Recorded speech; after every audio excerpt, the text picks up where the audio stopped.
आणि यानंतरची बातमी उपमुख्यमंत्री एकनाथ शिंदे यांच्या सत्कारावरून रंगलेल्या राजकारणाची। शिवसेना फोडून भाजपसोबत गेलेल्या एकनाथ शिंदेंचा शरद पवार यांनी सत्कार केल्यामुळे उद्धव ठाकरे नाराज असल्याची सूत्रांनी माहिती दिली आहे। सत्कार कार्यक्रमाला शरद पवारांनी जायला नको होतं असं वक्तव्य संजय राऊत यांनी केले। राज्याचं राजकारण विचित्र दिशेने चाललंय असं राऊत म्हणाले।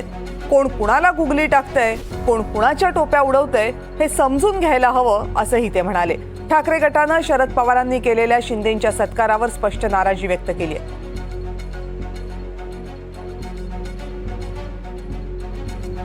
शिंदेंचा सत्कार झाल्यामुळे पवारांवर ठाकरे प्रचंड नाराज आहेत। राज्याचं राजकारण विचित्र दिशेने चाललंय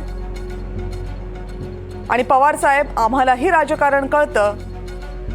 शरद पवार यांनी शिंदेंच्या कार्यक्रमाला जायला नको होतं। राजकारणात कोण कुणाबरोबर हे समजणं सध्या कठीण आहे असं म्हटलंय। अशा प्रकारे सन्मान करणं राज्याच्या अस्मितेला धोका देणारं आहे असंही ठाकरे गटाचं म्हणणं आहे। कोण कुणाला टोप्या घालतंय, कोण कुणाच्या टोप्या उडवतंय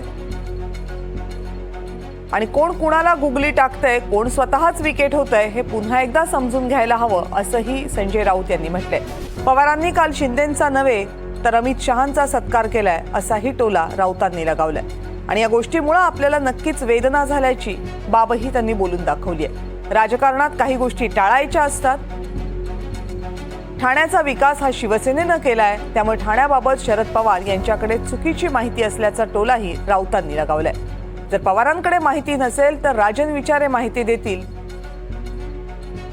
असा सल्ला पवारांना देत असतानाच दिल्लीमध्ये सुरू असलेलं साहित्य संमेलन म्हणजे दलाली आणि राज्याचे तुकडे करणाऱ्या शहांचा सत्कार पवारांनी केलाय।